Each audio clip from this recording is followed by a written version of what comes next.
ఇది మరో కాకీచకుడి కథ.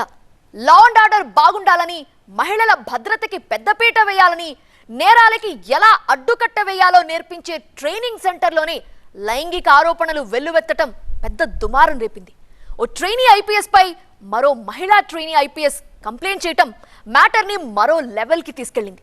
ఇంతకీ ఆ ట్రైనీ ఐపీఎస్ ఎవరు? ఇప్పుడు అతని కథ ఎక్కడికి చేరింది? హైదరాబాద్లోని సర్దార్ వల్లభాయ్ పటేల్ జాతీయ పోలీస్ అకాడమీ పేరు ఆల్ ఆఫ్ సడన్ గా తెలుగు రాష్ట్రాల్లో బ్యానర్ ఐటమ్ గా మారిపోయింది. రీజన్ ట్రైనీ ఐపీఎస్ ఉదయ్ కృష్ణారెడ్డిపై తోటి మహిళా ట్రైనీ ఐపీఎస్ అధికారిని కంప్లైంట్ ఇవ్వడమే. లైంగిక దాడి, బెదిరింపులు, వేధింపులకు గురి చేశాడన్నది ఆ ఫిర్యాదు సారాంశం. ఈ కేసులో ఉదయ్ అరెస్టుతో పాటు రిమాండ్ కూడా జరిగిపోయింది. ఏపీలోని ప్రకాశం జిల్లాకి చెందిన ఉదయ్ కృష్ణారెడ్డి బ్యాక్గ్రౌండ్ ఎందరికో ఆదర్శంగా నిలిచింది. చిన్న వయసులోనే తల్లిదండ్రులను కోల్పోయి కూరగాయలు అమ్ముకుంటూ 2013లో కానిస్టేబుల్ అయ్యాడు. 2018లో ఓ ఉన్నతాధికారి అవమానించడంతో ఉద్యోగానికి రాజీనామా చేసి పట్టుదలతో చదివి సివిల్స్ లో సత్తా చాటాడు. 2024లో ఐపీఎస్ సాధించాడు. అలాంటి వ్యక్తి లైంగిక ఆరోపణలు ఎదుర్కోవడం సంచలనంగా మారింది. మహిళా ట్రైనీ ఐపీఎస్ ఇచ్చిన కంప్లైంట్తో నమోదైన ఎఫ్ఐఆర్లో షాకింగ్ విషయాలు వెలుగులోకొచ్చాయి. ఉదయ్ కృష్ణారెడ్డి ఆమెను వాట్సాప్లో లైంగికంగా వేధిస్తూ ఇద్దరి మధ్య రిలేషన్ ఉందని అసత్య ప్రచారం చేశాడు. మరో ట్రైనీ అధికారితో ఇల్లీగల్ సంబంధం ఉందని నిరాధారమైన ఆరోపణలు చేస్తూ అవమానించాడు. బిచ్, షేమ్లెస్ లాంటి అత్యంత అసభ్యకరమైన పదాలతో దూషిస్తూ మానసిక క్షోభకు గురిచేసినట్లు ఎఫ్ఐఆర్లో పేర్కొన్నారు పోలీసులు.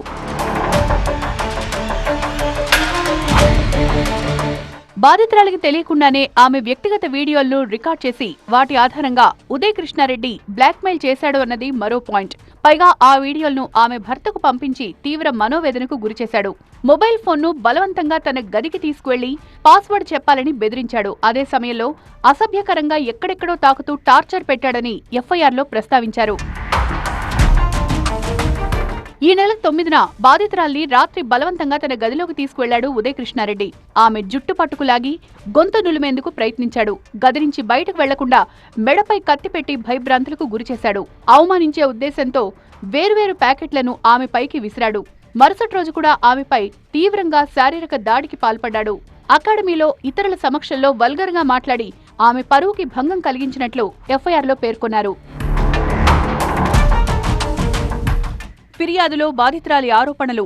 ఎఫ్ఐఆర్ నమోదుతో ఉదయ్ కృష్ణారెడ్డి బంధువుల ఇంట్లో ఎక్కువ మోతాదులో మద్యం తాగాడు. మద్యం బాటిల్స్ పక్కన శానిటైజర్ ఉండడంతో సూసైడ్ అటెంప్ట్ చేసుకున్నాడని భావించిన బంధువులు హాస్పిటల్లో అడ్మిట్ చేశారు. ఆ తర్వాత ఆత్మహత్యా యత్నం చేయలేదని, కేవలం మద్యం మాత్రమే తాగాడని తేలిపోయింది. అప్పట్నుంచి అజ్ఞాతంలోకి వెళ్లిపోయిన ఉదయ్ని ఎట్టకేలకు అరెస్టు చేసి కోర్టులో హాజరుపరిచారు పోలీసులు.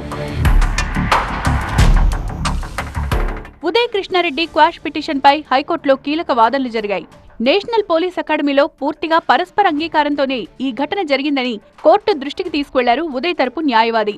ఇద్దరూ ఇష్టంతో బాగానే ఉన్నారని, భర్త ఒత్తిడితోనే బాధితురాలు కేసు పెట్టిందన్నారు. ట్రైనీ ఐపీఎస్లే సాక్షులుగా ఉన్న ఈ కేసుకు సంబంధించి ఇప్పటికే ఎన్పీఏ అధికారులు విచారణ జరుపుతున్నారన్నారు.